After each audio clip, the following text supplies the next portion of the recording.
Dot dot. Hi everybody. Oh, Facebook. I sort of miss you sometimes. Not really. You're dropping food for the rats all over the place. I got it.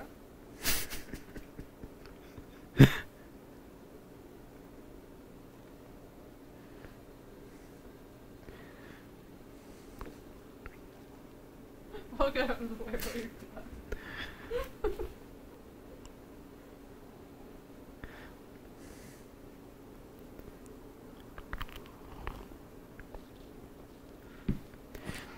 Hi, Facebook. Just so you know, we're live in about 8 minutes' time, so stick around. It's going to be a great show. If our mics are off for just a couple of minutes, because we're getting set up, and then we're going to be live, so hope you enjoy. Stick around. 8 minutes to live, folks.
All right.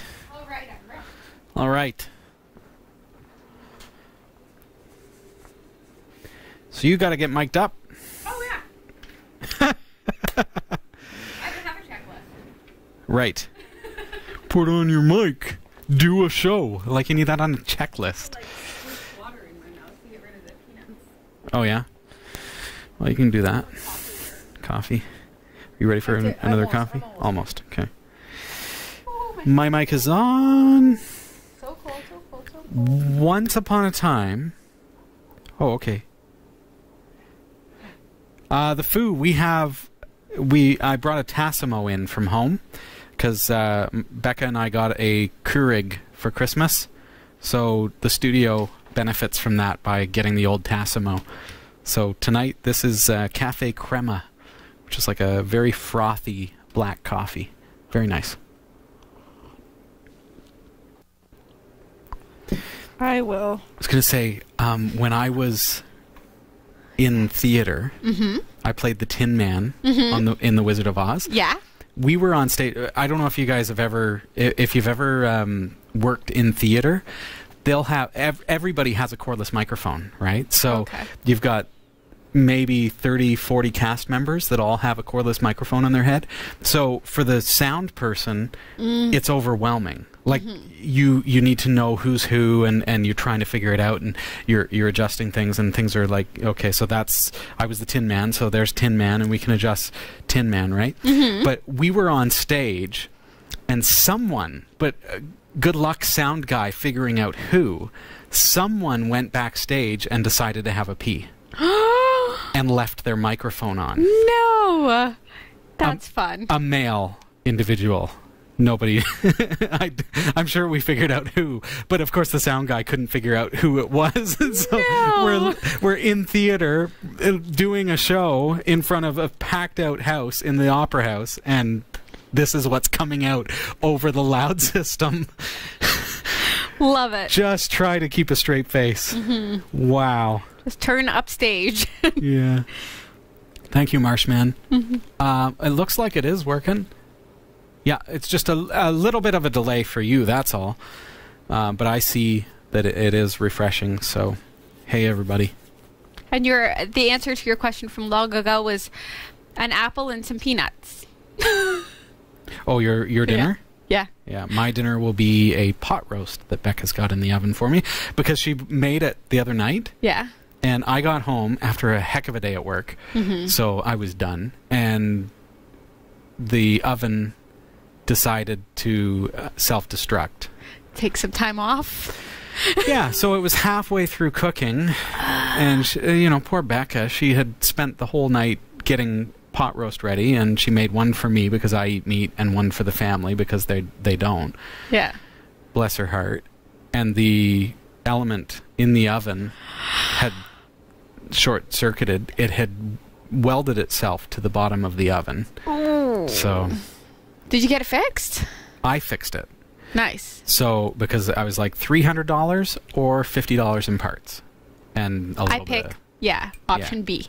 Yeah. So I went at it. I had to use a shovel to break apart the pieces of the piece of the element that had welded itself to the bottom of the oven. Wow. So, but of course the electronic parts store was closed at that time of night getting home from work, so I had to wait until the next day. Needless to say, so tonight I'm getting pot roast. The pot roast that was from 2 nights ago. Right. Well, I'm eating 4-day-old garlic soup still. There you go. That's good for digestion, I guess. I had a patient accidentally, I'm assuming, cough in my face. I hope. I hope accidental. Yes. So I made a full instant pot of vegetable soup, but I put 2 entire heads of garlic in it. So Dave loves me lots right now, but I'm not sick.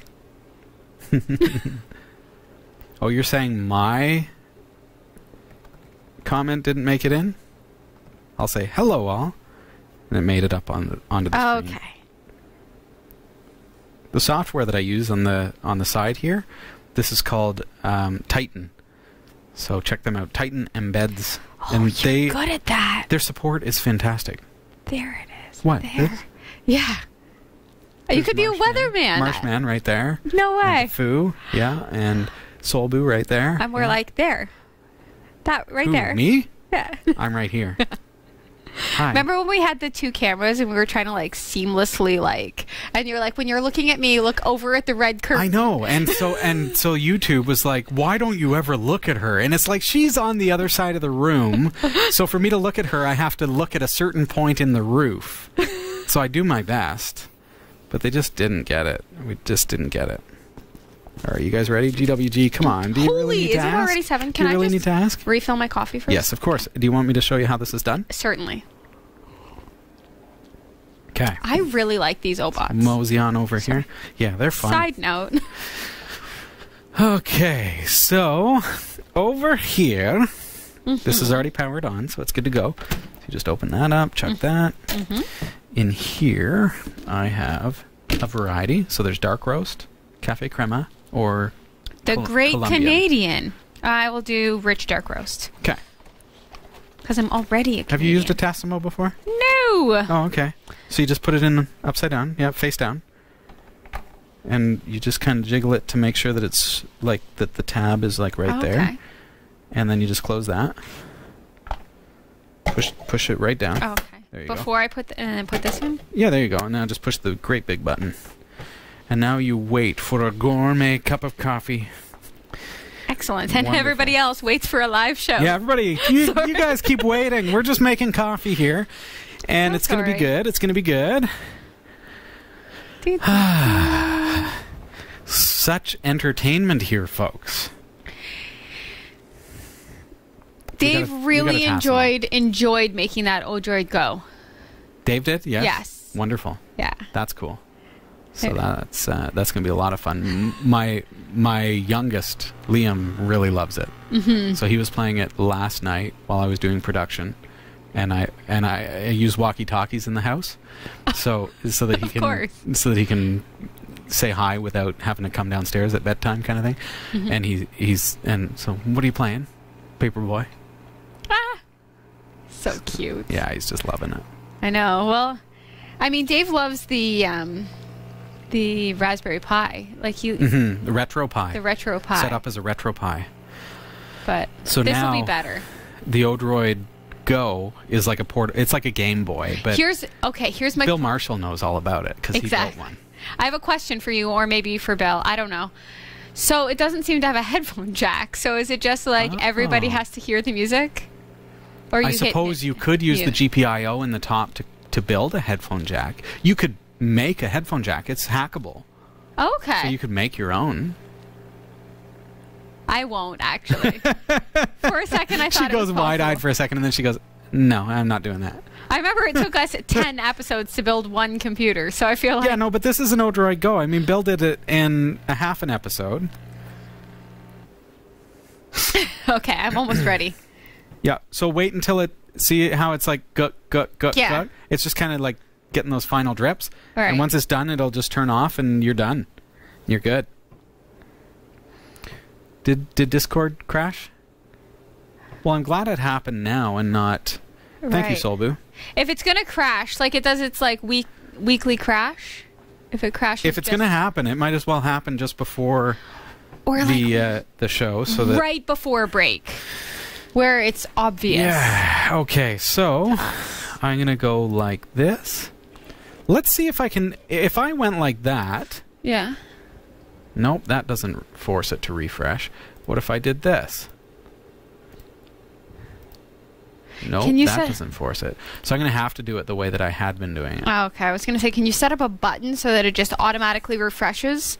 Apparently not. Because that would be ideal. There we go.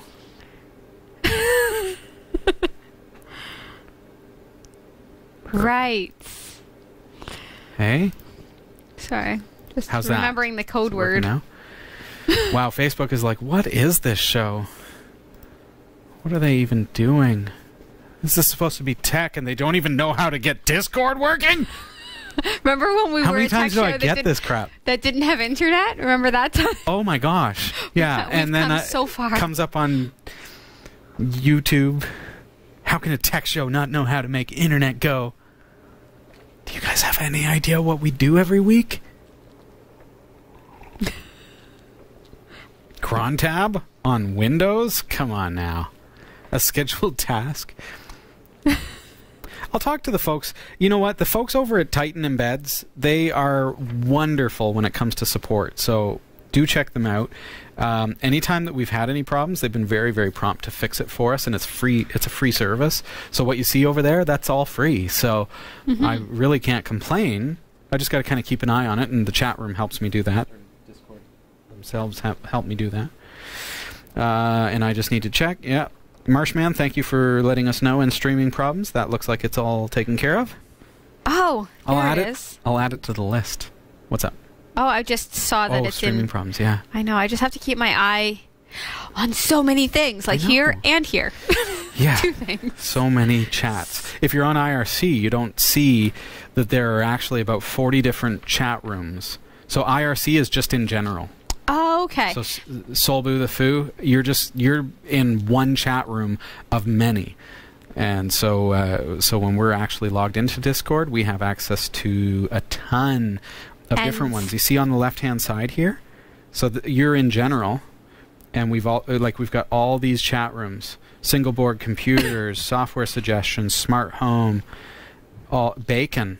I mean, you can go into the bacon chat room and learn all about bacon. As per my request. Oh, yeah. Meatless food. Meatless food is actually a category there. And there's the mock chicken that I made. I made that myself. I feel like you probably ate it all. And no, I think Becca probably ended up freezing some of it. Really? I would imagine so. We didn't eat a lot of it. Really? I made real chicken on the side for me. You know what? Dave tried the veggie ground round for the first time. Did I tell you this last week? Perhaps. Yeah, you made tacos and he loved them. And he was like, yeah, this is really good. Yeah. I know. Fantastic. So we're one step forward. I'm not anti-veg. I'm just not anti-meat either. So that's all. I'm not anti-meat, really.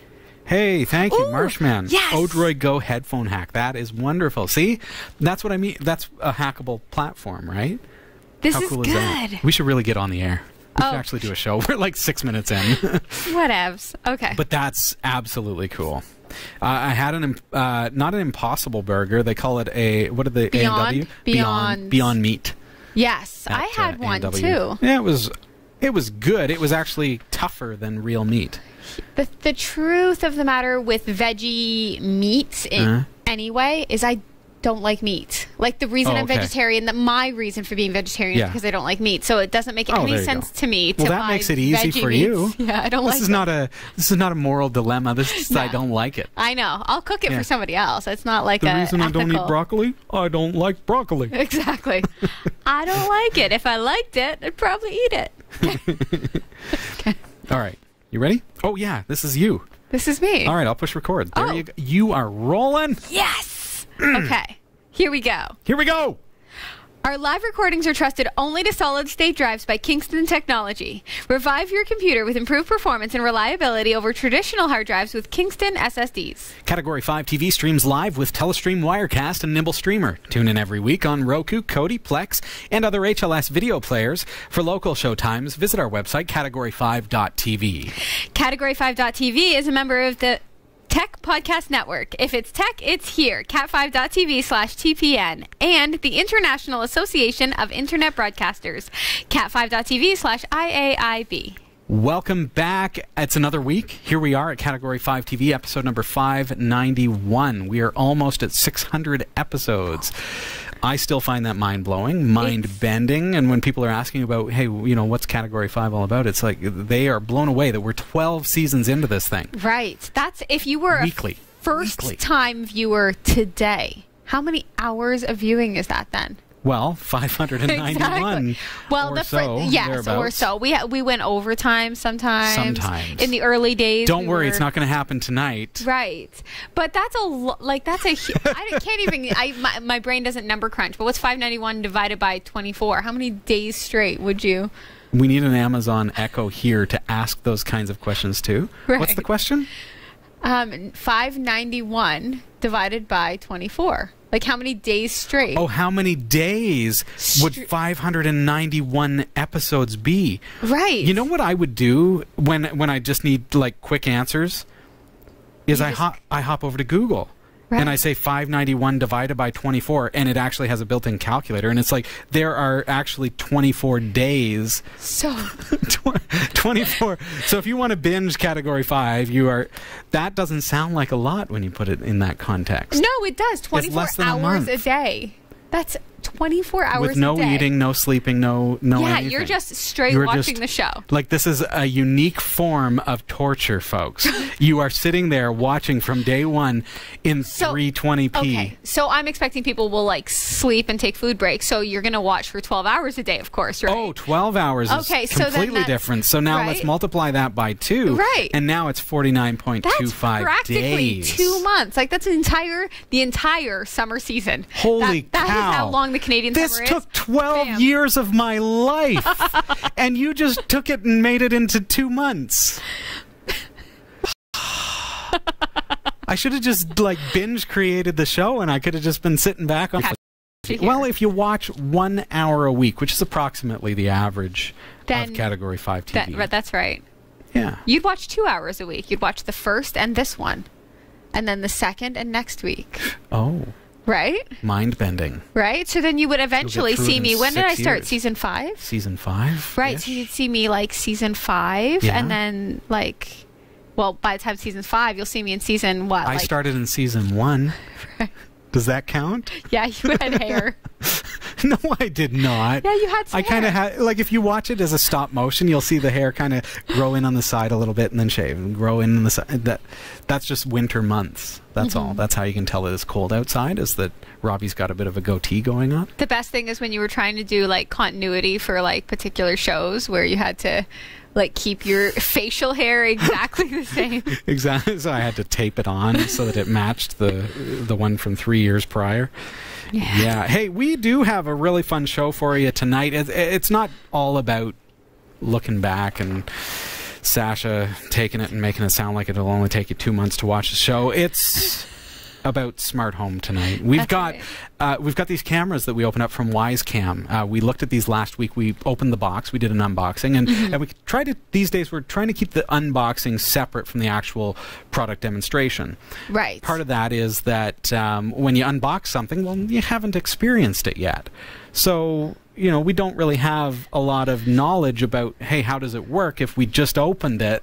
Right. So now I've had a few days anyways to play around with them. We're going to look at those and see how those work. So it's basically the smart home surveillance system. So you think about a surveillance system, and it might cost you a couple $100 to install one on your home, but you can do this for only $25. Right. So it's a really, really good price point for somebody who wants to just add a little bit of surveillance that's not complicated to set up. Right. I have been personally waiting for this episode because I am so interested in these that you have no clue. So Dave is watching. So that Oh, fantastic. Hi, Dave. Yeah.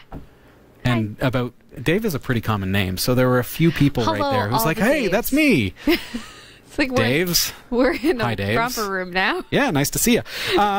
So that's what we're going to be looking at tonight. Predominantly, I've also got a device from Odroid that we're going to be unboxing and taking a look at. Awesome. Because we love our single board computers. Speaking of smart home controllers and being able to mash things up and create some really cool stuff. Anything cool in the tech world this week? Well, I received my Boogie Board Sync. You did? I did. So this is the Boogie Board Sync that Sasha dropped. Okay, so we'll just rewind. I dropped it from such a small spot. I just don't want. Okay, so you dropped it anyways, I called but them. it was on I a broke hard it. floor. Yes, and I called them, and they offered me a replacement, and then that's wonderful. And then they were really busy, so they said, "Oh yeah, we're going to send you your replacement, no problem. What's the product number of your machine?" Sure. And I didn't have it on me because I was calling from work, so I was like, "Oh, I'll just call you with it tomorrow." So I called and. No answer. Then I called again. Oh, no. No answer. Then I called and just left a voicemail. They tricked you. And then I called like 4 days in a row. Yeah. Right? Whenever I had a moment. And you left another voicemail? Like, so there are 3 more Boogie Board Syncs on their way? Okay. Anyway, so Chris, who is the guy who was helping me out at Boogie Board, he finally was able to answer the phone one of the times when I called. He's like, "I'm so happy you called again. I've just been swamped taking in calls. I haven't been able to..." Yeah. Right. So, I am so happy that this company is as busy as they are because they're amazing. And they make a great product. I have to hand it to them.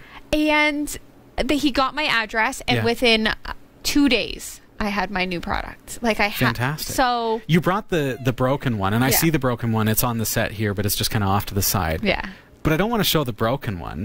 We'd love to show the good one. But what it is it's an e-paper tablet that you can write on, you can take your notes on, and it saves to files, like PDF files. Yeah. You can sync it to your phone. Right. And save those PDF files directly to your phone and be able to actually stream. We've shown it on the show. Right. So here's the thing that I was explaining it to my class yesterday, and I was saying, okay, so you draw a picture, say a diagram of a skin cell, we'll say. Sure. You draw a picture, you can save it, right, to Google Drive, and then you can just add it to slides. Right fantastic. now you're doing a presentation in front of the class with pictures that maybe you couldn't find in stock photos, but you could draw or you can write notes, right? You can it's so versatile in the way you can use it. It's paperless and it's amazing. You can find out more at cat5.tv/epaper about this particular product. But what I love, I love a good product, and I do love the Boogie Board Sync.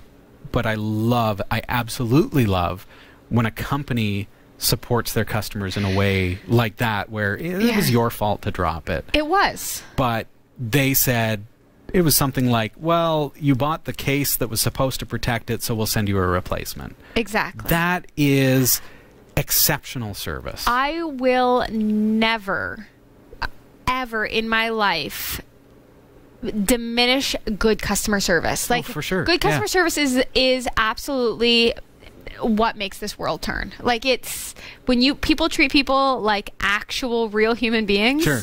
Amazing. Yeah. Yeah, love it. So, thank you, Chris. Great job, Chris. And Boogie Board.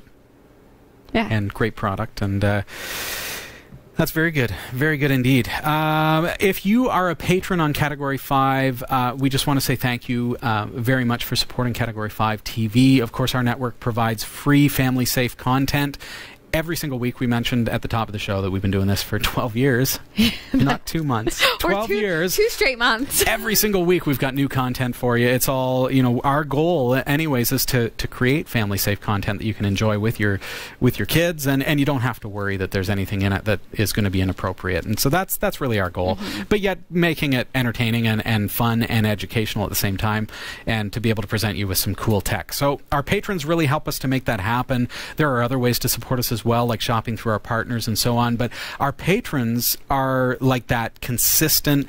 It's like we don't take an income here, but if I could compare it to something like a salary, it's like just knowing we're going to have X number of dollars every single month, and that is going to be there. So it's like we can count on that. That's what patronage is to us, because we know that that's going to be there every single month. And so we thank you for supporting us in that way. If you're not already doing so, please check out our Patreon page. It's patreon.com/category5, and you can read all about what we're doing and how you can participate. It's only $1 a month, so it's not a lot to spend, but everybody combined together supporting Category 5 can make it really strong, so we thank you for that.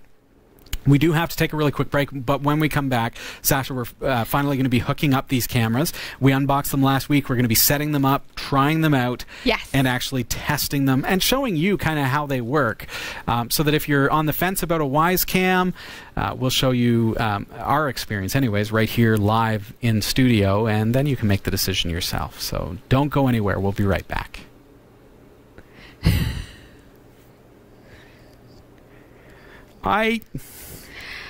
Super cool. I'll just get my phone because I need that. Tassimo does a great job. It's good coffee, eh? Yeah. Yeah, it is.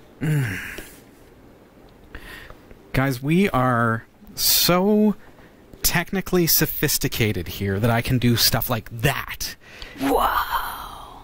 And like, how cool. So we've got all the gizmos tonight. Gizmos and gadgets. Thank you to Miracast. Okay. Need a couple of cables.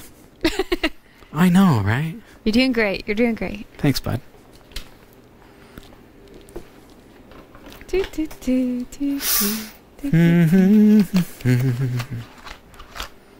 I've gone to the gym 0 times this week. Wow, so have I. We are tied. We're tied. And just don't compare our annual score, okay?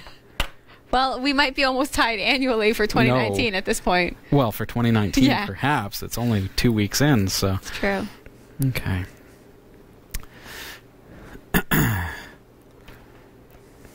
Ready? Yeah. Okay. You ready for this? Welcome back. This is Category 5 Technology TV, and tonight we are looking at the Wise Cams. Now, we've got the Wise Cam V2, and we've got the Wise Cam Pan. Now, both of these cameras combined are going to give you a very affordable surveillance product. It's a smart home device, and we unboxed these last week, so if you haven't seen it yet, please go to our website, category5.tv, or click cat5.tv/wise, and you'll be able to see that video as well.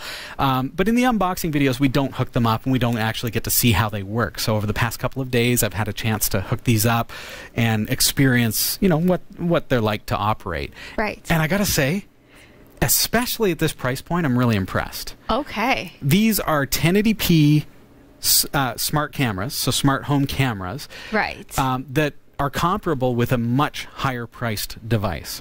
So this is the V2, and as we saw in the unboxing video, it's just a basic stand, but it is a very clever design so that you can articulate it in many, many different ways. But what else is very interesting about this is that it is magnetic. So anything that you have that is metal, it will stick to. So we found that you can actually stick it to corner beading. Right. Through the drywall or through the So that's a pretty strong magnet. Yeah, absolutely. It's pretty good. Certainly, you mentioned about a fridge and being able to... So look at how I can articulate this. So I can put it like that. Right. And the camera's pointed out and it's looking, and so perfect. Yeah, exactly. So, I mean, magnetically, that's cool. Now, these guys come with a little steel plate. Mm-hmm.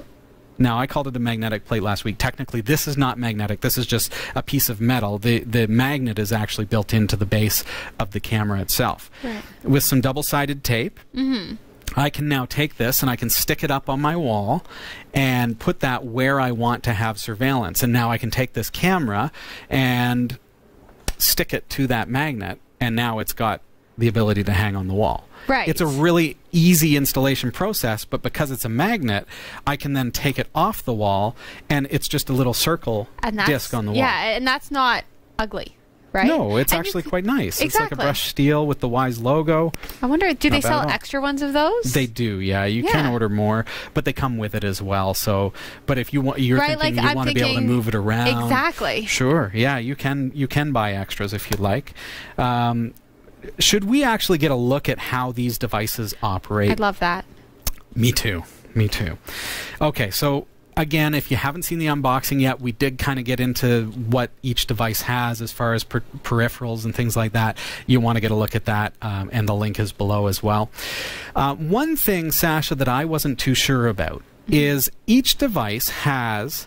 Interestingly, so this is the PTZ model. So this is the Wisecam PTZ. It's a pan, tilt, zoom. Right. We're going to look at the we're going to actually try this in the app in just a couple of moments, so you're going to get to see what it actually does. But it has a USB port on the back. Right. So I thought, well, is that for like a USB flash drive, or what is that for? But that doesn't really make any sense because it has an SD card reader that you would insert your SD card into, and that's what you're going to be storing the data on for the camera itself. So what could that be? Turns out this USB port is a daisy chain port for power. Oh. Okay? So each device comes with one of these power bricks. But do you want to have one plugged in at every camera? Especially in a case where you've got, say, 2 or 3 cameras in a pretty close proximity to one another. Right. So instead, what I can do is in the back of the camera, I can plug in the power cable for the next camera. For the second camera. So now this camera is being powered by this camera, and this camera is being powered by the wall wart. That's perfect. Isn't that cool? Huh. So this camera is just booting up now. I'm going to put this on top, and I'm going to just kind of point it our direction, and I'm going to bring up my smartphone here, and let's see what we see. I just heard it click, so it's just about ready to go. So I'm going to click on Wise 2. Okay. And it's going to connect in if it has finished booting. If it hasn't finished booting, I can go back and let's take a look at the PTZ camera, which is finished. What is really, really cool about the PTZ, now I'm going to use my finger, Sasha. Okay. And I'm just going to drag with my finger, and you're going to see that the camera, let me put this where you can actually see it on set. So I'm going to put that right there. I know it's not perfect, but it's going to work for you. So this is the PTZ camera, okay? Right. So in the app, you see the app there on the right-hand side of your screen, and you're looking at the back of my computer screen. I'm just going to drag with my finger, Sasha. Yeah. And see what I'm doing? Is I'm actually turning the camera and moving up a little bit. Bananas. Now, Jeff was wondering about the zoom capability. Right. I'm going to pinch zoom. You ready? Yeah. See that? So I'm actually pinch zooming just like you would on a photo within the app. That is ridiculous. So that is awesome. Yeah. But that's digital zoom, so it's not actually moving in on an optical apparatus. It's digital zoom on a 1080p canvas. So but you can see that the quality, that's fantastic. Right.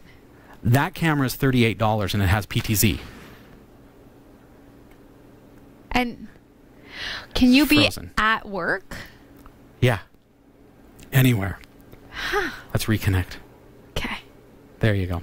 So the camera is connected to my Wi-Fi. Right.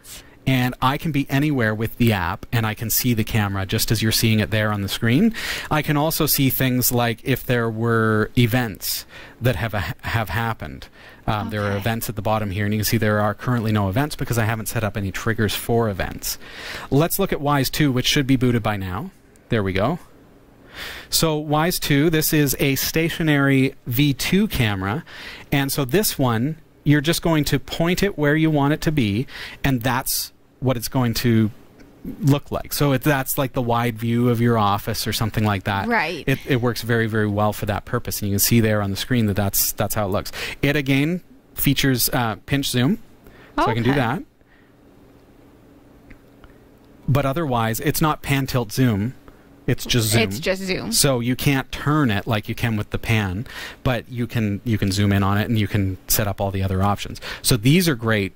We had the discussion last week about how Jeff's neighborhood, he's concerned about the fact that people are breaking into cars. Right. So these little guys, for $25 a piece, you can plug these into something like our USB charger for our phone. Right. And put this on the dash of your car, even two of them daisy-chained together, looking out each window. And then if someone creeps up, how's the quality on this if I was to be looking inside your car? Right. Okay. But then you say, well, it's probably going to be dark if anyone is going to break in. Right. It would. Yeah, it would be. So you look into there, and I'm going to step off the set here, and I can actually see my phone right now. But I'm going to head over here. And we don't have anyone else to do this, but I'm gonna kill the lights. And Sasha, behind you, there's another light switch to kill the final light. You see it there? Yes. Kill that for me, and we're gonna see the. So now. So it is pitch black in the studio right now, other than your laptop screen. Oh, okay. Oh, that's this. Can you see? Yeah. You can see yourself on the TV. Yeah, I can see myself. But in the room itself, it's pitch black right now. If you. Well, folks can see that. Folks can see that on the screen. Oh, yeah. No, it's quite. I'll turn back, and you see how. So now it's crisp. The night vision has turned off. So I just wanted to show you how the night vision works. Yeah. It turns on as soon as the lights go out, or as soon as it's dark, and then you can still not obvious either, right? Like this wasn't glowing or doing anything. I love that about it. Right. So if you could hide it in a discreet spot, especially if they are getting car break-ins, because nobody's going to break into your car. You guys grasp that for a second, what Sasha's saying? I mean, Sasha's trying to explain this, but the infrared of a night vision camera is usually pronounced. Right. You can usually see the red light. Yes. With these cameras, I don't know. I'm going to point this directly at your camera so that you can see, and we're going to turn off the lights again. Okay. So that on the right-hand side, you're going to still see the view. But, okay, Sasha, ready? Go. Yep. So can you guys see? Can you see me? The screen is so bright. Yeah. All right. But how crazy is that? So with that, you don't actually see any light. You don't see any infrared. I love that. I think that's super cool. So discreet. Yeah. Now, speaking of discreet, though, it is a box. Yes. I like what they've done with this. The design of it is a little bit boxy, and it's not something that it's not a spy camera. It's a surveillance camera. Exactly. This is not something that's going to be hidden somewhere so indiscreet that you're worried about that. Right. It's a surveillance camera. Exactly. Yeah. Like it speaks to, like, you notice it, right? But again, like for Jeff's particular situation, it wouldn't. The car. Exactly. Yeah. So, great view there of the back of my laptop. How do you like that? Okay, let's go through the settings and take a look. So, on this camera, let's go through event recording. So, we've got detecting of motion. Check. We want to record if that happens. Detecting sound. I don't want that because there may be sound that is not necessarily somebody breaking in, but you can turn that on, and now it will start recording to the cloud anytime there is sound. I'll explain that in just a couple of moments. And then you saw push notifications as well. Detection settings. This is important. Detection zone. You need to specify the detection zone if you want to use that the notification service, that if there is motion, it will detect it and it will alert you. So if that's off, it won't alert me. Now, with it on, it will now alert me if there's any motion within that box. I can change that box. Okay, so just if I... There you go. Yeah. See that on the right-hand side of your screen? Brilliant, right? Okay, so jump back. And sensitivity, I can adjust that. Sound sensitivity, if you want it, it's there as well.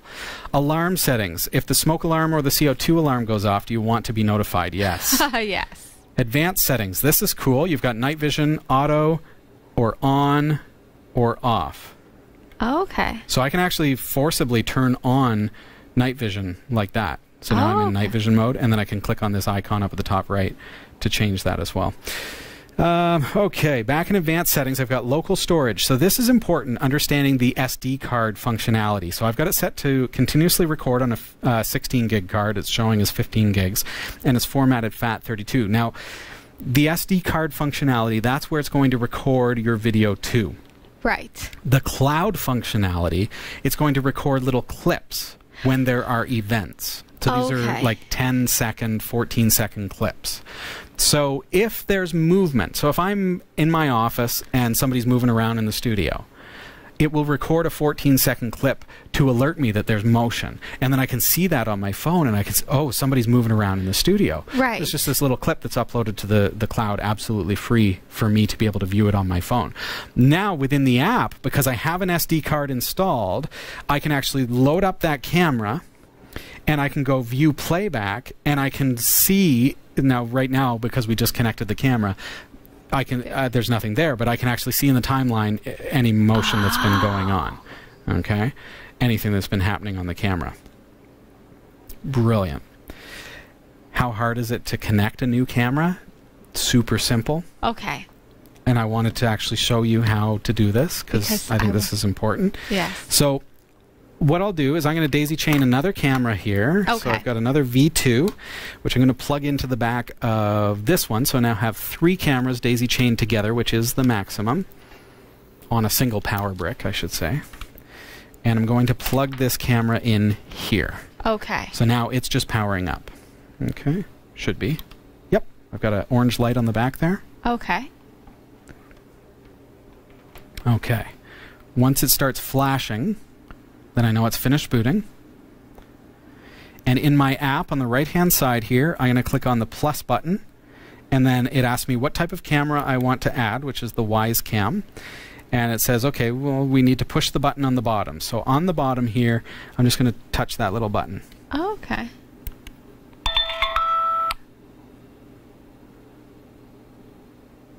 I need to hold it in, maybe.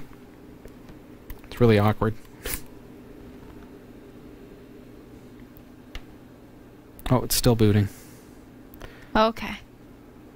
Step 3 is press and hold the setup button until you hear the prompt ready to connect. And it will. Okay. Orange light is solid, so I'm just waiting. Okay.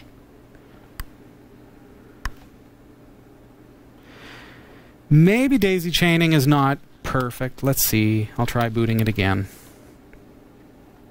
I do find the pan takes a little bit more power. Okay. So daisy chaining, probably the V2 together is a little better than a pan into a V2 into a V2. Right. So I may not have quite enough power. If that's the case, then I'll just unplug the other V2 and we'll try then. Let's see here. There we go. Okay, it's flashing. Let's try again. Find the button. There it is. And I'm just holding it up so you can hear. Yeah, there's not quite enough power there, I can tell. So I'm gonna disconnect this one. So the daisy chaining on the like the provided unit. So these are 1,000 milliamps or 1 amp. Right. So they're not very powerful adapters. Mm-hmm. You could put a 2 amp adapter on it. You could buy a more powerful adapter, and you'll be able to power more cameras. So they do say that it's going to power 2. We just saw here tonight that they say that it's going to power 3. I think it's only going to power 2 realistically. If you've got the pan. Okay. Because I'm powering all 3 cameras off of the same power brick. Right. Now, once you were to set it up, you could do the 3. No problem? Or does it take extra power to set up? No, well, no, but if you have a more powerful power brick, that would be the best. This one's only 1 amp. Yes. So get a 2 amp adapter, and then maybe you can add 3 or 4 cameras. Okay. We just found that one of these at 1 amp is not enough for 3 cameras, even though they say it is. Ready to connect. That's what we wanted to hear. Yes. So now on your screen, you see I'm going to hit next, and then it asks me for my password. Now, what I'm actually going to do is I'm going to remove my phone from the screen because, and I wanted to tell you this because I've seen some people on YouTube that have been showing their QR code. The QR code I reverse engineered, so I'm just holding this QR code scanned. So it just scanned a QR code from my phone. And now I'm going to bring back up the phone, and it's connecting to, now that it's scanned that code. So I reverse engineered the QR code, and it actually contains plain text of my networking settings. It's base 64 encoded. It just said setup completed.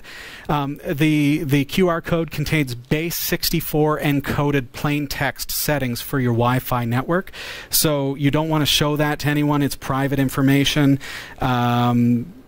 And that's why I've masked it here tonight. So I'm going to assign this a device name. I'm going to call this WISE1. Okay. Because I've just simply numbered all my cameras.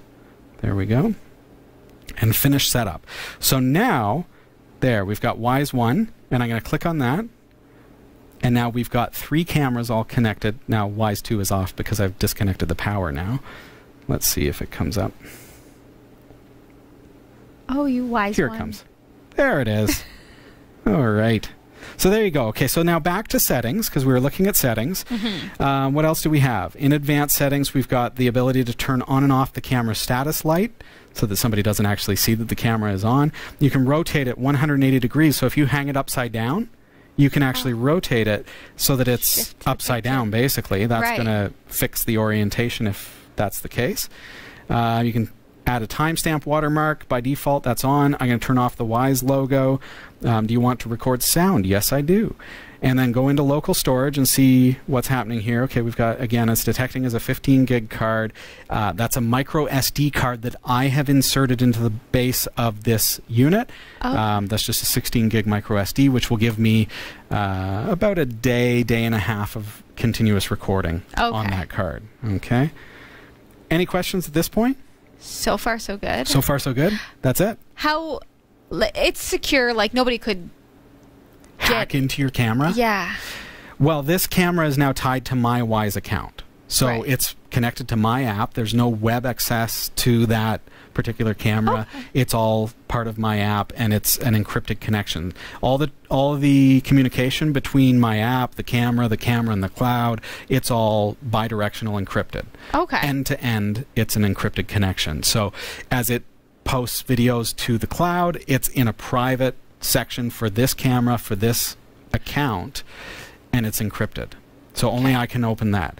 If I remove that camera and sell it to someone else, they don't have access to those videos either. Jumping back here, let's see if I have any events. No. So how do I get events? So if I open my WISE1 cam, go into settings and go into detection settings and turn on my detection zone, now I've got a detection zone. So there will be movement detected on that camera. So now if I bring up more and then hit motion tagging, now let's see what happens if I start moving around. I'm going to turn on motion tagging. There we are. So now if I walk, it sees that there's motion. It's not putting a box necessarily right around me, but there you go. If I move too, it'll... Yeah, it should detect both of us. There you go. There we go. Cool, right? We've got the ability to do time-lapse video, which is kind of a neat little bonus. And that's really it for the V2. The V2 is more basic than the pan. Let's bring back up the pan. Right. There we are. And this one, again, I can move around. So I can actually move that camera. See that? See how it's physically moving? That boggles my mind. Yeah. So now I'm going to click on that. This one has more stuff. Motion tracking. Check this out. So now it's going to see the motion, and it's actually going to follow me. Oh. Hey. Hi. And it's going to actually kind of follow me. I'm not moving it with my hand. It's actually following me digitally. Neat. So the neat thing about that is if you have it set up in such a way that is pointed at a particular area for detection, and then it sees someone walk in, it will follow them. Right. But then if they walk off, now 15 seconds later, it will revert back to the original position. So how do we change that? We go into our advanced settings for the pan. This is only the pan. We go into our detection settings and change our detection zone. And here, we would actually pan it to where we want the detection zone to start. See that? So let's say this is our detection zone. That's where it's going to always default to. So now, even if it moves somewhere else, It'll zoom. After 15 seconds of no movement, it will come right back to this position watching the door, presumably, or whatever else. And then, to take it one step further, we can set up various points where we want to be able to move the camera. So that is part of the pan scan feature. Let's see if we can get into that. Is the microphone good enough to use for a podcast? No. Because no. Who was saying that? It was like it's okay for sound, but it's got bidirectional audio. You see on the app there, on the right-hand side of your screen, I've got voice and sound. So, so I could actually, if I push the voice button, hi. We're getting feedback now, but you could hear it's like it's tinny. It's like bad speakerphone quality. The sound is not the selling point, but it's nice to be able, if someone broke in, you could hear what's happening, what they're saying. Yeah, absolutely. So there's something about that is pretty cool. Let's see what else we have. Motor controls. We can change the speed. Look at that. The rotation speed of the camera, and within that is the pan scan settings, which is a little bit nested. I didn't like that it was so hidden in there, but let's press the first one and set. Now click on the second one and move that to Sasha. Okay. And set. Okay. Click on the third one. I'm just going to kind of control it here. Zoom, move up. And set, and then the fourth one, let's just say it's going to be looking at the roof. Can I do that? That's about as high as it goes off of the desk. Set. How about that? Okay, so I have 3 shots set up. 1, 2, 3, 4, I should say. 4. Let's move that back over here and set. Okay, so if I save that, and then I go back here, and I click on More, and then Pan Scan. It will actually move between those shots, presumably.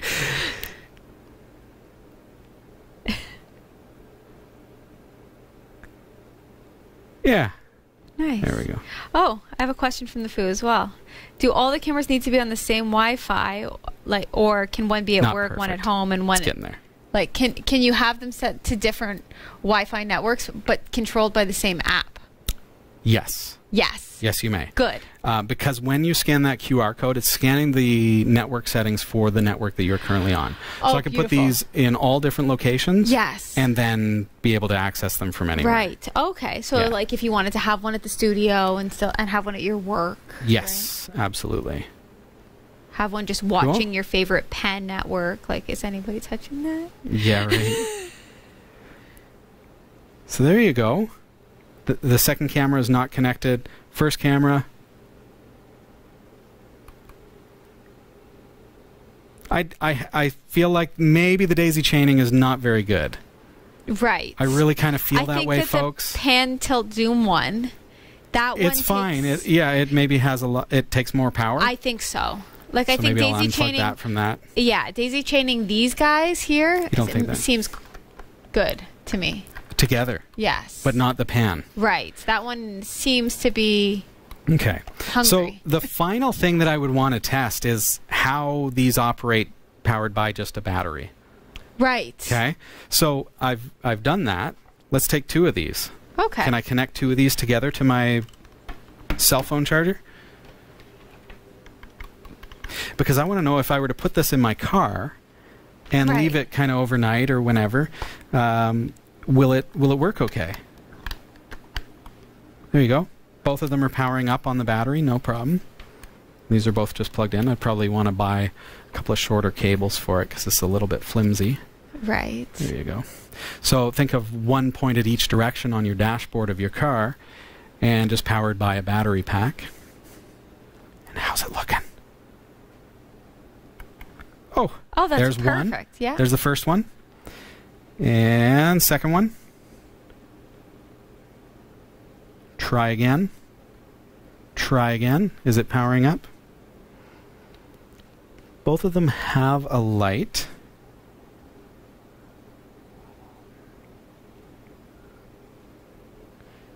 So I've got one, absolutely. Which one is that? Can you use the daisy chain from the one you have to I probably could, yeah. Try power cycling, it says. So that's not perfect. I mean, we're experiencing a couple of little issues here and there, but I think because we're live also, that's a part of it. Mm-hmm. But it obviously works very, very well. And for the price point, so each of these being $25, and I'm doing something that you're probably not supposed to do. Yeah. But at $25 a piece, right? I'm not afraid to try stuff and goof around with it and plug it into battery packs and plug it into and hang it off of fridges and whatever else, because I can put these anywhere and they're just $25. And if for some reason the power is not good enough, then I can grab another power brick or something like that. Right. Like, I don't know that we have like a huge security risk where we live, but sure, it doesn't cost a lot of money. And wouldn't it be nice to just have it for when we go away, right? To just, I mean, we're, again, not going to have a problem, mm-hmm, but it would be really nice if there were a problem. Like, oh, let's say the smoke alarm went off. I would like to know that if we weren't for home. Sure. Yeah. Right? So we'd love to hear your feedback if you've got a Wise Cam. Don't feel like because, hey, maybe, like I could mess around with this and I could get the second one going. No problem. I'm plugging it into a power brick. Maybe it doesn't have enough power. I don't know. Right. But I'm not afraid to experiment and to try things like that with these because of the price point. At $38 for a pan-tilt zoom and I'm messing around with it and fumbling with it, whatever. I hung it from the roof this week just as an experiment. I've got a little 1/4-inch threaded thing hanging from the roof, and I hung it from the roof and I inverted it 180 degrees and I set it to pan around the room and let me know if there was movement, and it worked fantastic. Beauty. The one thing, other than, the couple of little blips here, the one thing that I did have trouble with was formatting the SD cards within the camera. It didn't work. So on my computer, I formatted them FAT32 because you want FAT32, not exFAT, not NTFS. Take an SD card that's 32 gigs or under and format it FAT32, and these cameras will handle it, and that's what they like. They say that that's the most reliable file system for these particular cameras, and that's going to give you the best reliability. I mean, you want to stick with what is supported, right? So beyond that, I really haven't had any real issues. Right. And I can tell you that I'm going to have all these up and running, and it's not going to be a problem at all. They're just, but I'm probably going to plug them in separately. And I think, yeah. Yeah. I like the idea of the daisy chaining. It's not perfect, but in a pinch it would work. Maybe if I put on another power adapter, a better power adapter, something that's 2 or 2 amps would probably do a lot better. Yeah. Perfect. Mm-hmm. So $38 or $25, that's all it costs. You kind of got a sense from our app what it takes to get that up and going, and you can pick those up at cat5.tv/wise. I absolutely do think that they're great. I want to get that across. At this price point, it's fantastic. Yes. It records to the SD card, as you saw, in either continuous or on event. So continuous means it's going to be recording all the time, and once it fills up, it's going to record over previous days' recordings. On event means it's going to take up less space because it's only going to start recording when it senses movement or sound, depending on your settings. That's kind of cool if you want to get like a week's worth of video instead of a day and a half. Right. So, but the advantage to having continuous recording is when the events go off, you've got that 14-second clip on the cloud that shows you on your phone, this is the, something's happening. Now you can go to the SD card and say, okay, here's the whole video of everything that happened during that moment. Exactly. So that you can see more than just that 10, 14 seconds, which would be the event itself. Perfect. All right? Yes. We do have to take a really quick break. When we come back, we're going to be looking at the Odroid C2. It's a new, it's an SBC from Odroid, from Hard Kernel. Stick around. We're going to be unboxing that in just a moment. Mm-hmm. They are motion detecting. Is that the question? DJ Wheels, Michael, is having some streaming problems. Okay, I have to do... Nobody else has said anything, so I don't know if it's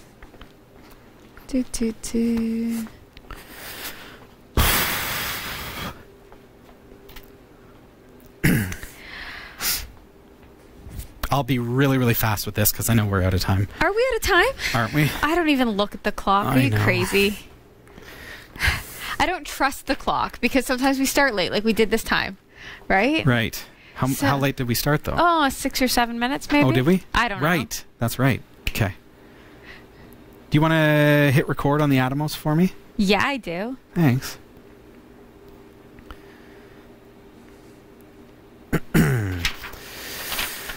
All right, folks.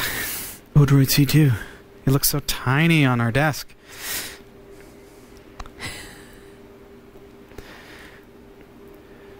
Welcome back. We're loving single board computers here on Category 5 TV, and this week we're looking at the Odroid C2. Just a quick unboxing for you. You can get these at cat5.tv/Odroid for, well, currently $46 US.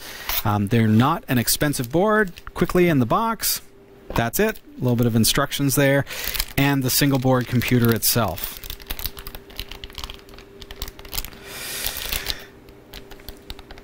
They require scissors, so bring your scissors with you, folks. And just reach over here. Thankfully, I have some handy. There you are. The Odroid C2 is a 1.5 gigahertz 64-bit quad-core processor, single board computer. So it's quite powerful, quite fast, especially for this price point at $46. I'm very keen to find out what the giggle score on this is. This is powerful enough to use as a home theater system. It's got 4K 60 HDMI output. You could even use it as a general purpose computer if you want to use it for just like web browsing and, you know, generally getting online with a single board computer. This has definitely got enough power for you. It's got 2 gigabytes of DDR3 RAM, gigabit Ethernet. It's got 4 USB 2.0 ports, and I did see also we've got USB OTG over here as well. We've got a GPIO 40 pin. We've got infrared. This guy, I mean, this really strikes me as something that I could use for development. If you want to just kind of mess around with the GPIO, with infrared, you've got a couple of different options there. If you want to start kind of messing around with being a maker, this looks like a fantastic board. I like that it came with the heatsink built in. Mm-hmm. This is something that I didn't have to purchase separately. I did not have to install it. This came on the single board computer, which I really, really like. We've been looking at home automation, smart home. This would make a great controller for that as well. We've got a micro SD port here as well as eMMC, and when I say micro SD, I should say that is UHS 1, so it's going to be faster than just a standard, like a Raspberry Pi micro SD port. And that's all there is to that. I mean, it's pretty basic as far as what you see is what you get. We've seen enough single board computers to see what we're looking at here, but what can we actually put this in? I'm really, really excited about a company called KKSB. KKSB cases. We're going to have all of this stuff at cat5.tv/Odroid. But check this out. KKSB has sent us a C2 case. And what they're doing is they're doing aluminum cases for single board computers. If I can get into this, let's get a look at this, because I really want to have nice cases for my single board computers. And that is exactly what KKSB is doing. There we are. So this is not plastic. This is aluminum. Got a couple of screws there and the top housing as well. So presumably, I'm going to be able just to put that right in here, the C2. There we go. Beautiful. Look at that. And this, now we do have 4 screw holes, and we would screw those in for a permanent installation. For today, I'm just kind of showing you how this works. Just to line up everything there.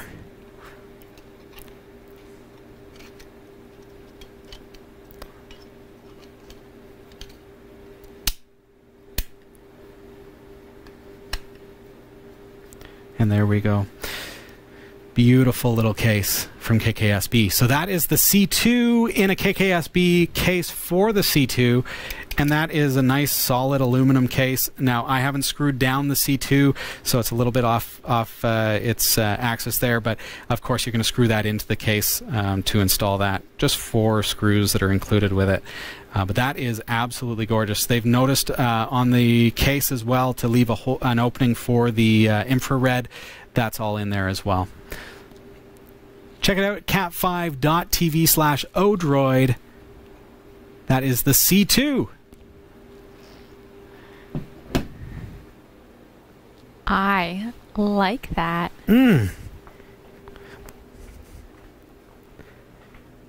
Nice. Okay, now I got to get you set up with the news. Somehow I lost my Discord in this. Oh no, not again. I know, right? It's always the way. It is the way. Do you know the way? I do. Do. All right, guys, just get the teleprompter set up. I had to use my phone as a to control so that I could show you guys the camera settings and everything. But it also doubles as our teleprompter, so I've got to set that up. That's okay. Okay, so...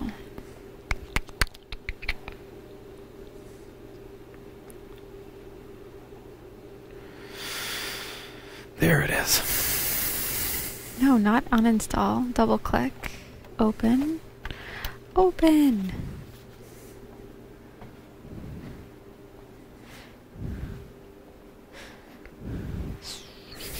What if I click this here? What are you?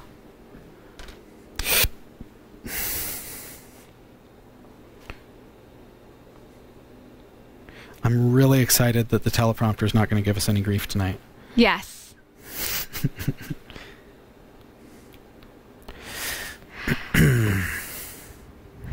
Well, oh yeah. I guess it doesn't matter if my Discord is down in this moment since I won't be looking at it at all. Can you see the screen? I can. Perfect.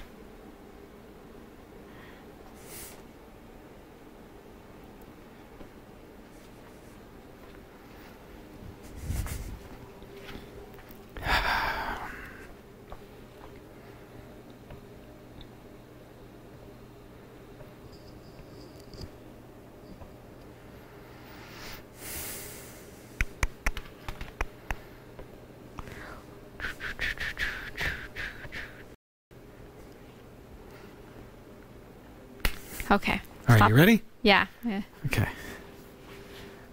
So, coming off of that, so you'd be like, whoa, that's awesome. Yeah. That is awesome. Isn't that great? Yeah.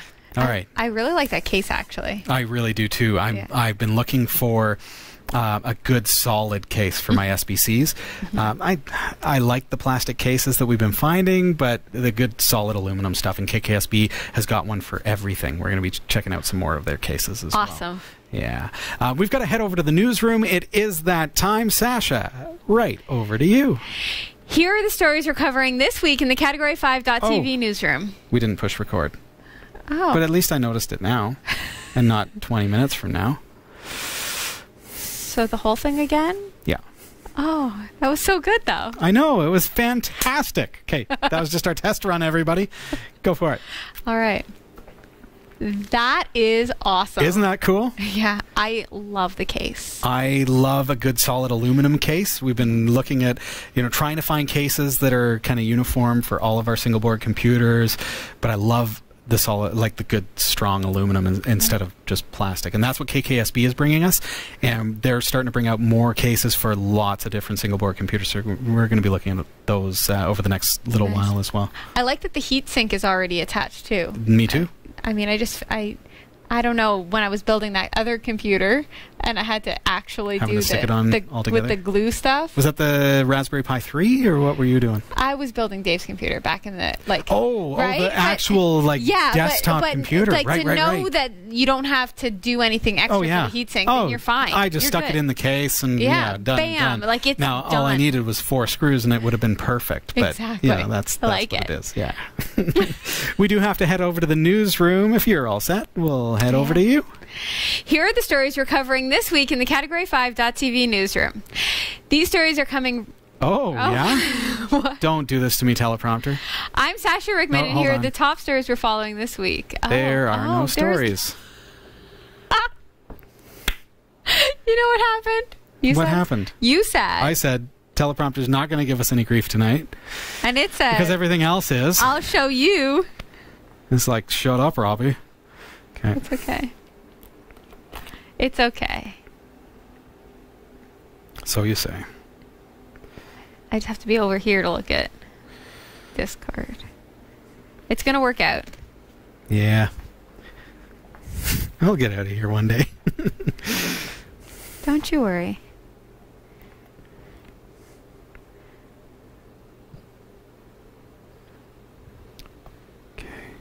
Remember, all I have is garlic soup I'm going home to. So. Oh, dear.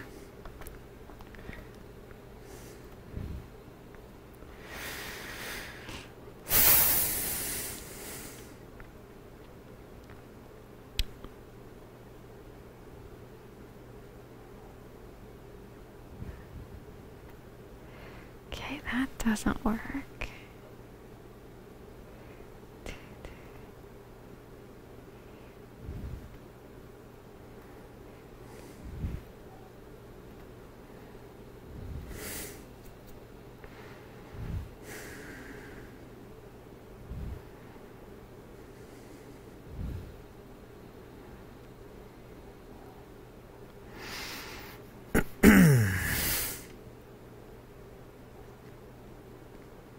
I'll get there, folks. I believe in you. One of our EC2 state servers are offline.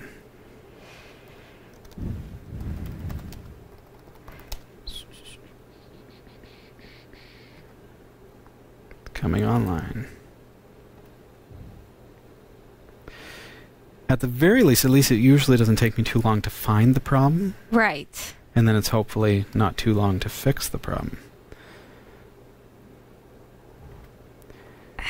So what this is the database server that powers the newsroom teleprompter is an EC2 instance which was frozen. Not frozen like a Windows machine, frozen like a system that had been shut down and not booted back up again.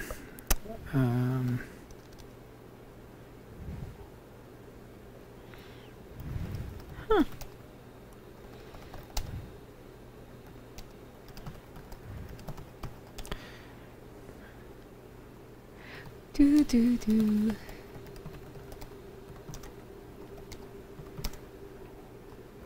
That's me reading the chat right now. Sorry, Discord.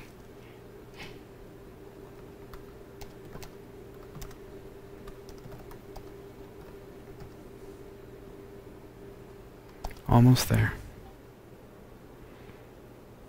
It's initializing. This is where it's good to have Jeff, because then I would just be chatting with him. I'm trying to keep quiet to not distract you. No, that's okay. I'm just waiting for the server to initialize. Right now, I can't even connect to it. I'm super glad I have these really comfy slippers on. Keeping my feet warm. I just have shoes.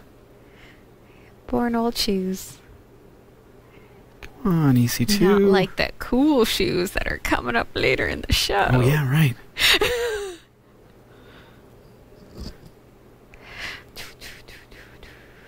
There it comes. Okay. Come on. It's online now. I've got to be able to SSH to it. I'm so confused. What's up? I just don't understand what I do wrong with this to open Discord. Some of the time it works, some of the time it doesn't. And it's me, I know.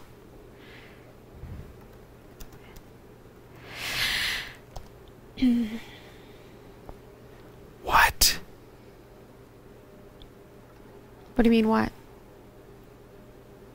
EC2 has rolling IPs. Oh. Are you serious?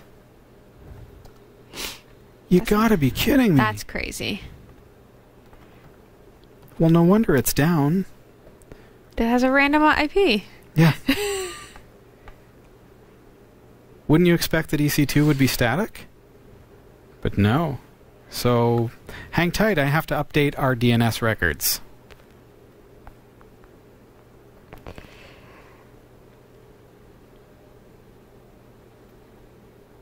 That's nuts.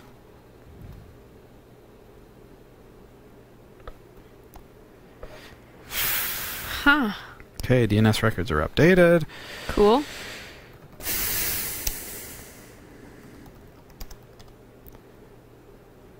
I will forcibly initiate the teleprompter cron job. Done.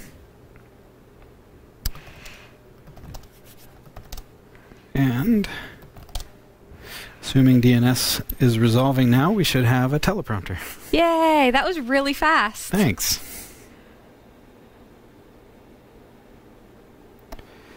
Let us see. Here are the stories. Oh, hi, Dennis Kelly.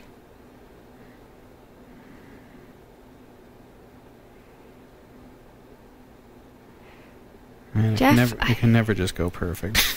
No. Sorry, Sash. I know you're along for the ride whenever I have technical difficulties. Well, I would love to help. The truth of the matter is, I don't think that anything that I could do other than, you know, some witty banter. Thanks. Okay. But I will tell you, you're a genius. No, I'm not. If I was a genius, it would just work. Jeff is at work, I think. Yeah, he had to work or something. Okay. Oh, come on. Not yet, guys. Almost there.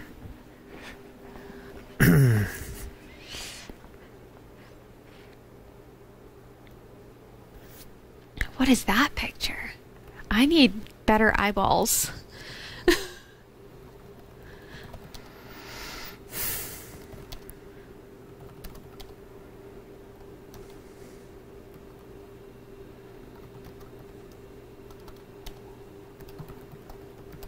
Do singing and dancing.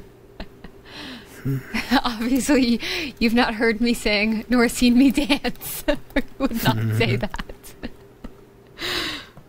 I dance like a pogo stick, and I couldn't carry a tune if I had a bucket. Okay, DNS is resolving. Okay. How about the rest of it? I can tell dad jokes. How do you know a referee is at your birthday party? He calls icing on the cake.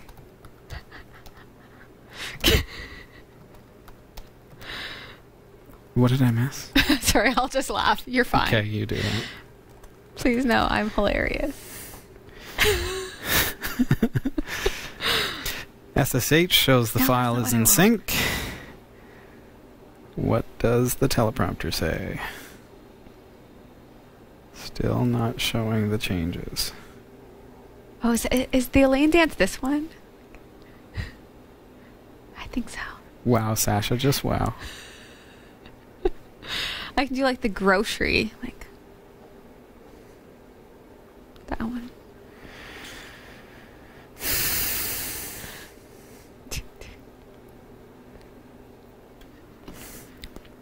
You guys are a tech show and you can't even make a teleprompter work.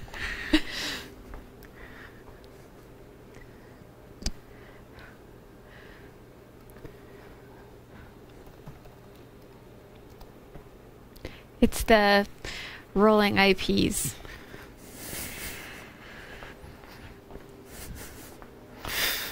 You know what I'm going to do? Get my phone. So that way I can see Discord. Got it. Oh, you got it going? Yep. Oh. All I needed to do was once leave again, the set. I had to restart the Dropbox service. So Dropbox is once again causing issues. So you get back on the set and I'll fix your camera for you. Okay. Brilliant. Cool. You can see that? Yes. And now, thanks to editing, it's going to be like that never happened. Exactly. Our IP address changed on the EC2 instance, thereby causing the EC2 instance not to boot, thereby causing our DNS record to resolve to the incorrect IP address, thereby causing Dropbox not to initialize, and our teleprompter not to be able to sync. And that took 1/2 a second. I had to modify the DNS record on our domain. I had to change this for the teleprompter, not for our website. Had to manually initiate the teleprompter synchronization to the database, which grabs the news stories and creates the teleprompter files, and resolve that to the phone, sync that to Dropbox, restart the Dropbox service, the daemon, and sync. We're good. You're good. We're good. Ready? It's just like it never happened, right, folks?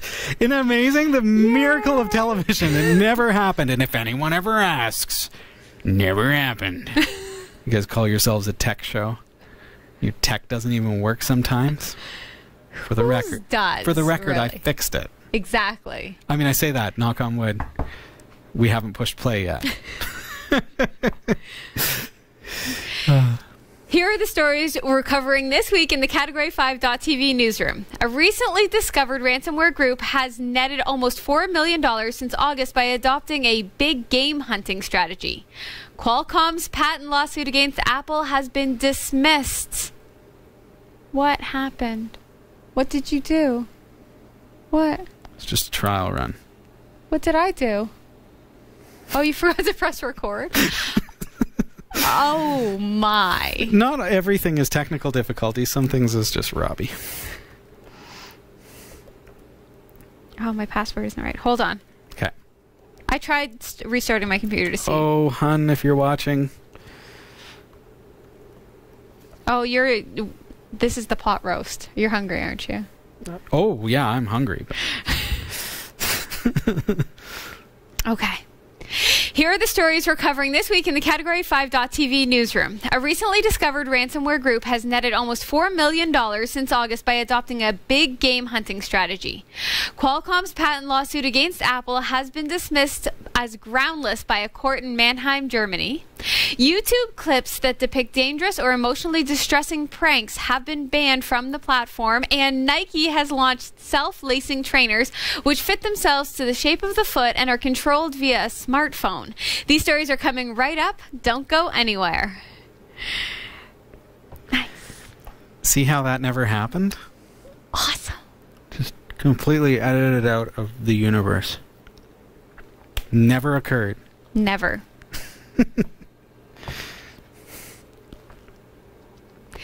I'm Sasha Rickman, and here are the top stories we're following this week. A recently discovered ransomware group has netted almost $4 million since August by adopting a big game hunting strategy. The newfound ransomware selectively installs the malicious encryption software on previously infected targets with deep pockets.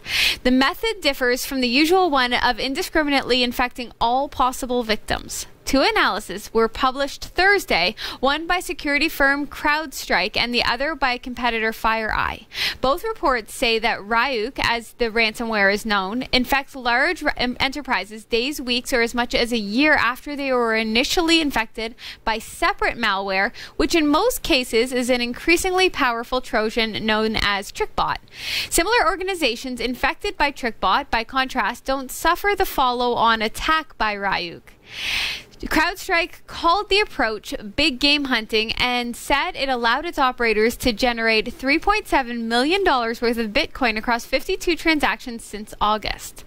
Besides pinpointing targets, which the resources to pay hefty ransoms, the method has another key benefit: the dwell time. That is, the period between the initial infection and the installation of the ransomware. It gives the attackers time to perform valuable reconnaissance inside the infected network. The reconnaissance lets attackers maximize the damage it causes by unleashing the ransomware only after it has identified the most critical systems of the network and obtained the passwords necessary to infect them. While uncommon, the reconnaissance isn't unique to Ryuk. SamSam, an unrelated ransomware that's caused millions of dollars of damage, infecting networks belonging to the city of Atlanta, Baltimore's 911 system, and Boeing, just to name a few, follows a similar path. There's no doubt, however, the technique is effective. According to the federal prosecutors, SamSam operators recovered more than $6 million in ransom payments and caused more than $30 million in damage. Thursday's reports leave little doubt that this approach is likely to grow more common.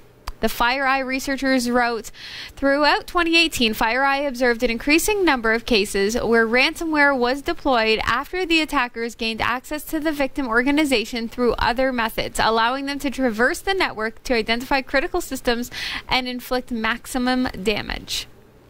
Wow. I think what the news story doesn't touch on, and maybe media in general isn't aware of this, but sometimes these types of attacks are multi-tiered. So an attacker may compromise a network, and then they do the reconnaissance. Right. And then they sell that network to the actual attacking party.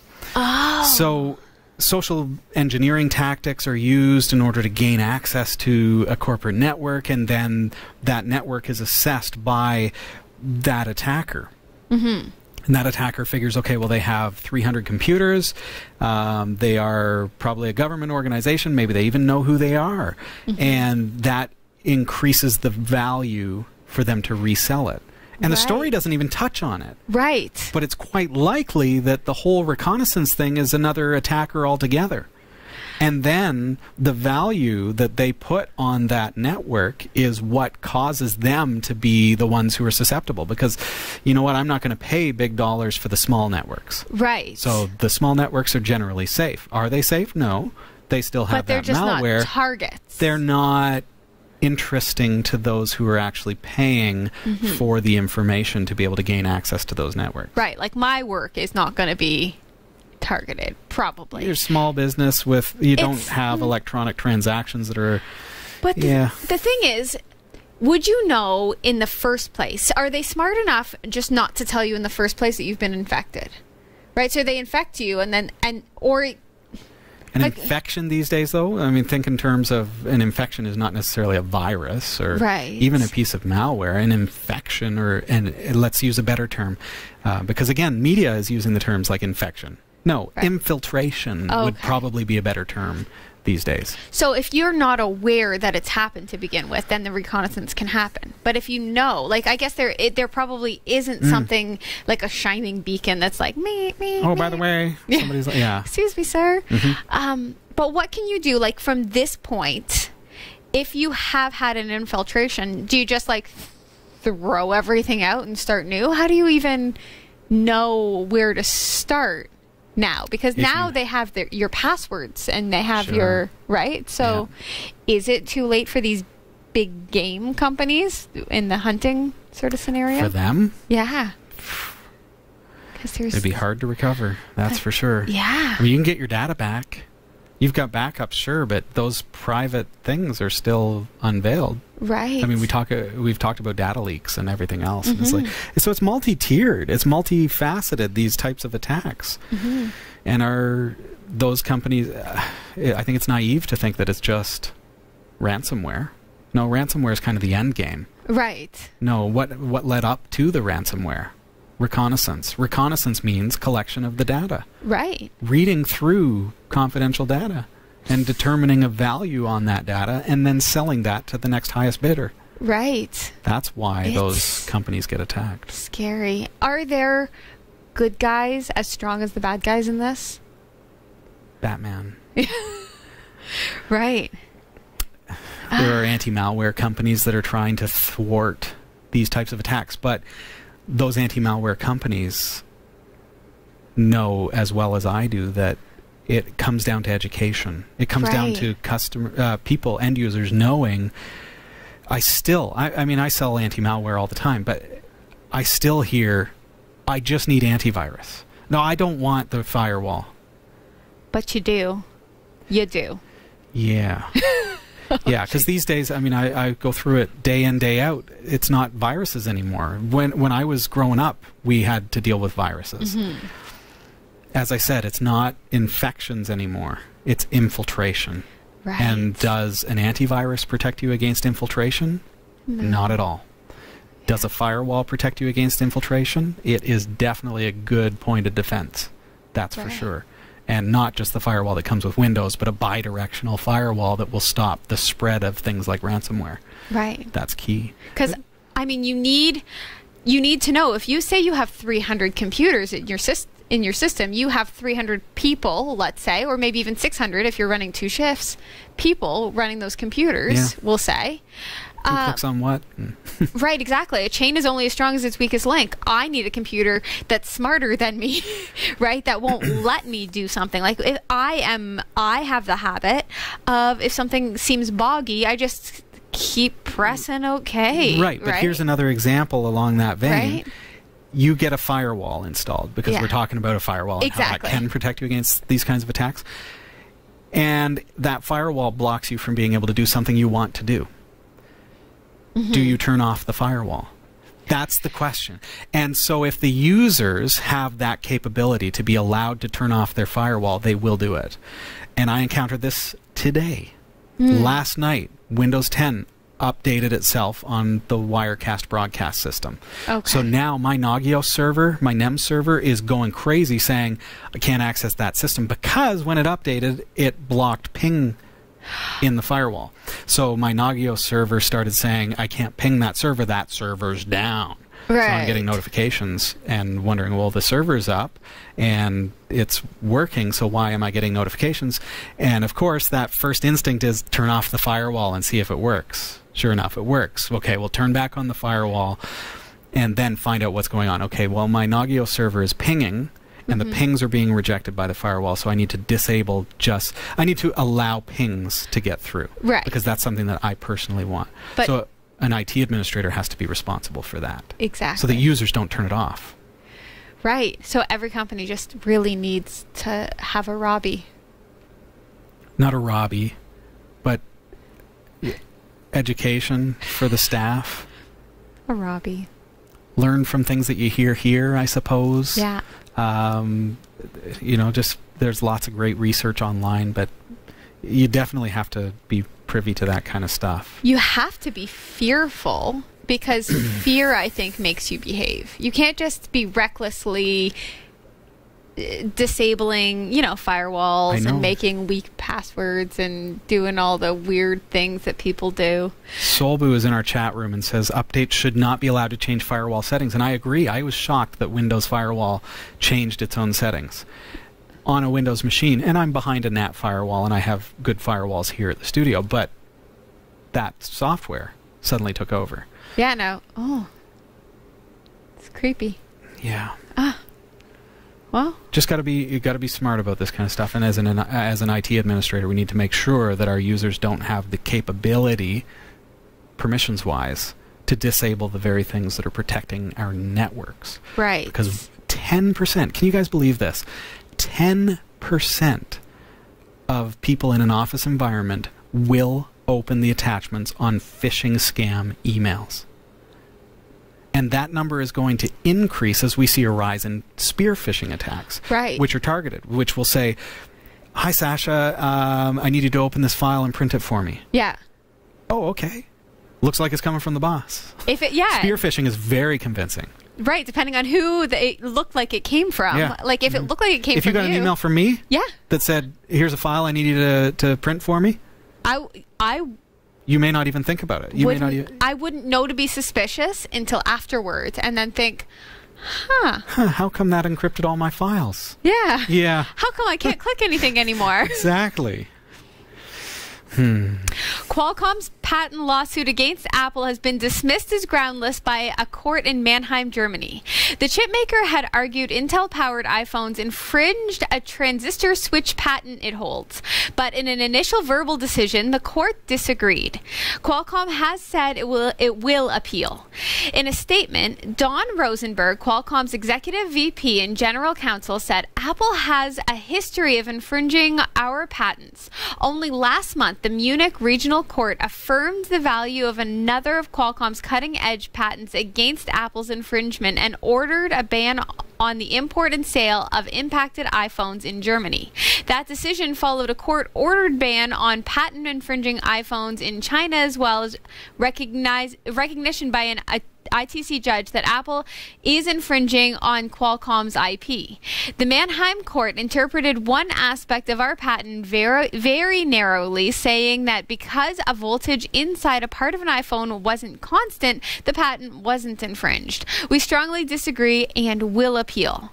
Apple responded saying, "We are happy with the decision and thank the court for their time and diligence. We regret Qualcomm's use of the court to divert attention from their illegal behavior that is the subject of multiple lawsuits and proceedings around the world." The pair have been embroiled in an increasingly bitter and global legal battle in recent years as Apple has shifted away from using Qualcomm chips in its devices.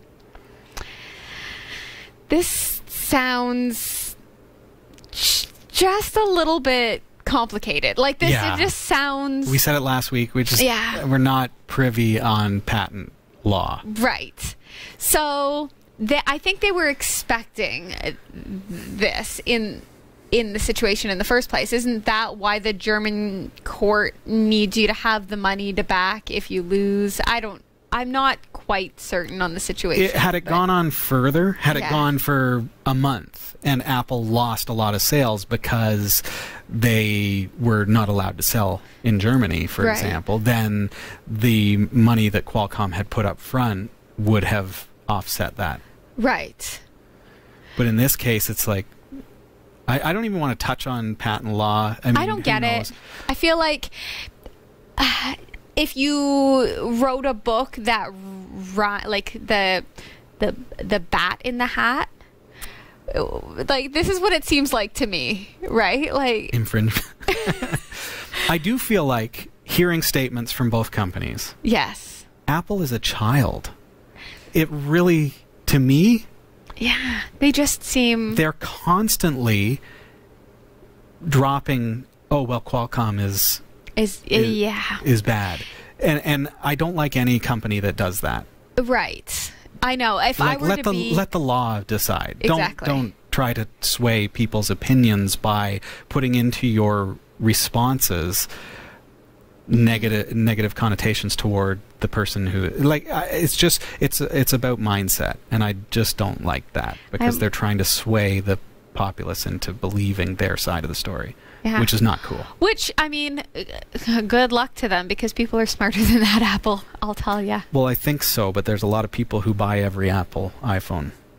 Right, but I feel like that could be dwindling, right? It is dwindling. Like Qualcomm's technologies that come out are mind-blowing and super advanced and like the cutting edge of things, right? Like I'm more interested in all of the things that Qualcomm has coming down the line than I am in any thing that Apple might even be. NVIDIA. Yeah. NVIDIA is mind-blowing right now, but yeah. Huh? I don't know.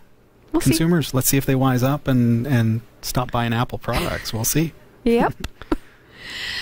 YouTube clips that depict dangerous or emotionally distressing pranks have been banned from the platform.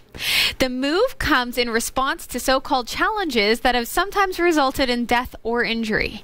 The Google-owned video sharing site said such material had no place on YouTube. However, the firm appears to be failing to enforce its existing rules on harmful content.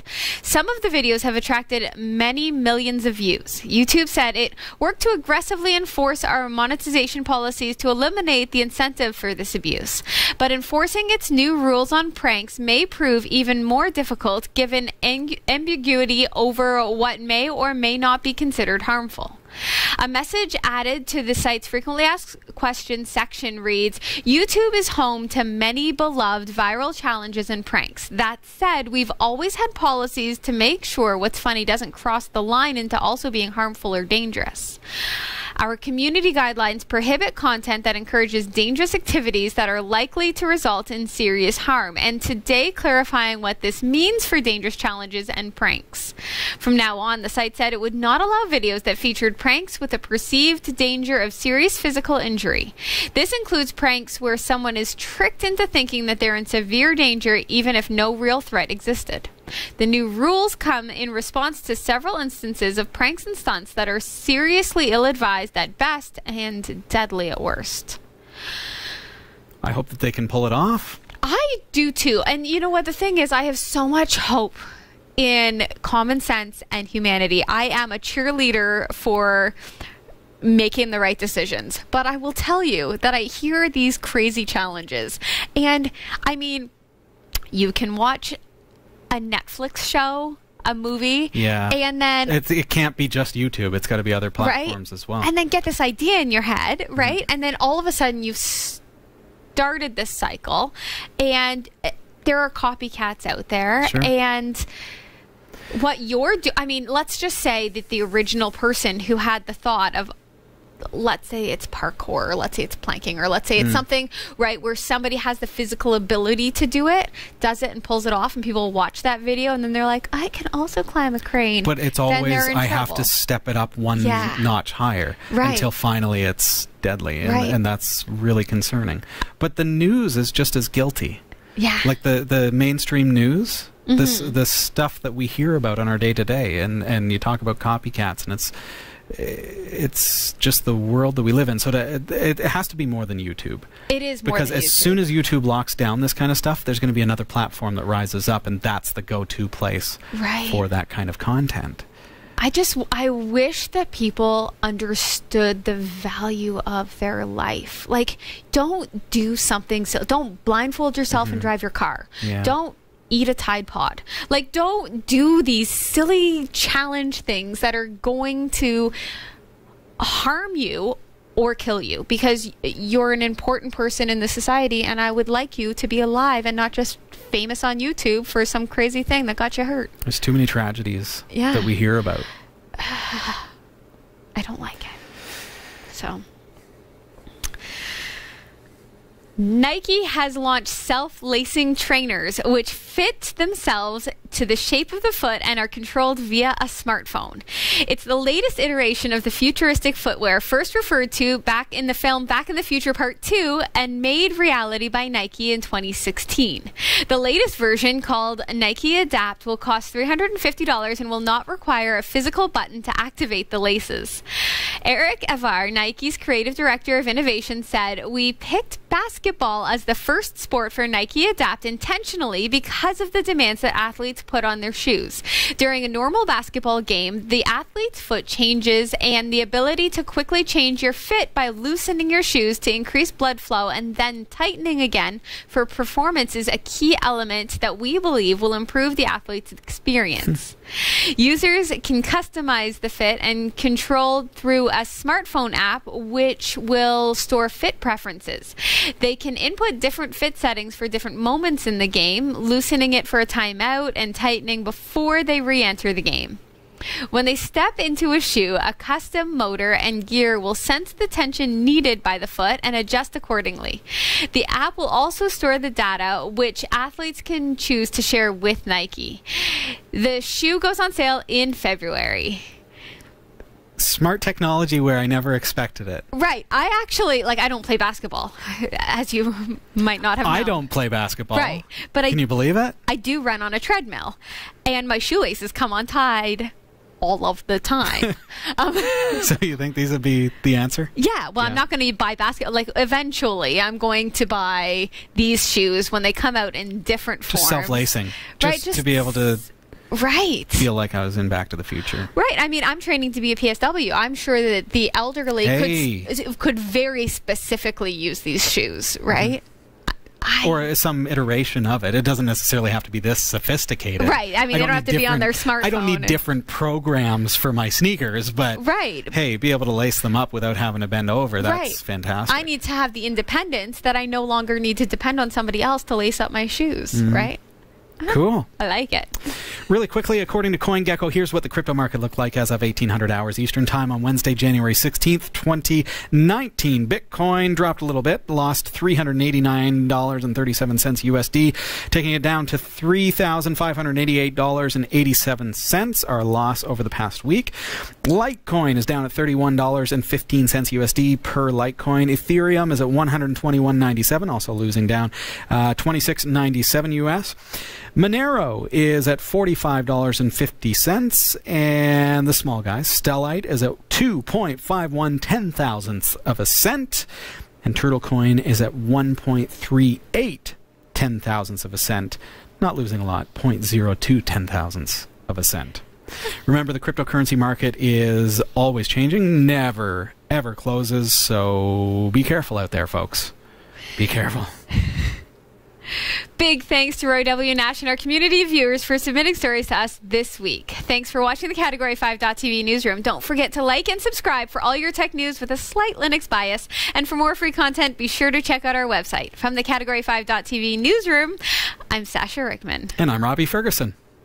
Thanks, everybody, for being here this week, and I hope that you've enjoyed yourself, and we will just look forward to seeing you again next week. Next week, we've got some more single board computers that we're going to be looking at. We've got a fair few coming in, as we're now in 2019. We also have an exciting interview that we're going to be conducting next week. If you are at all interested in artificial intelligence, well, we're going to be hearing from someone who has talked to those who develop it.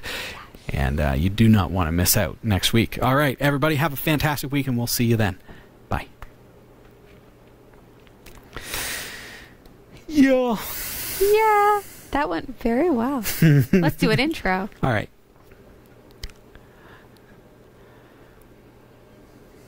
Let's turn this guy around.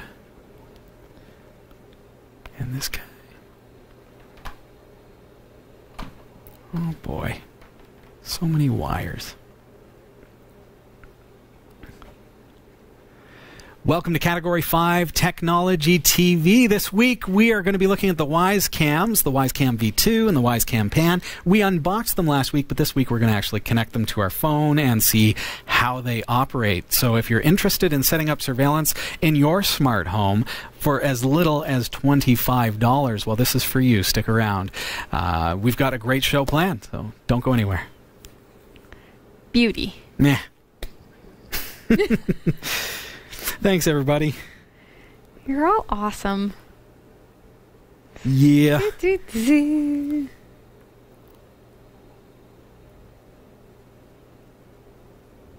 elderly playing basketball. No. What? Marshman. Not the basketball shoes ones.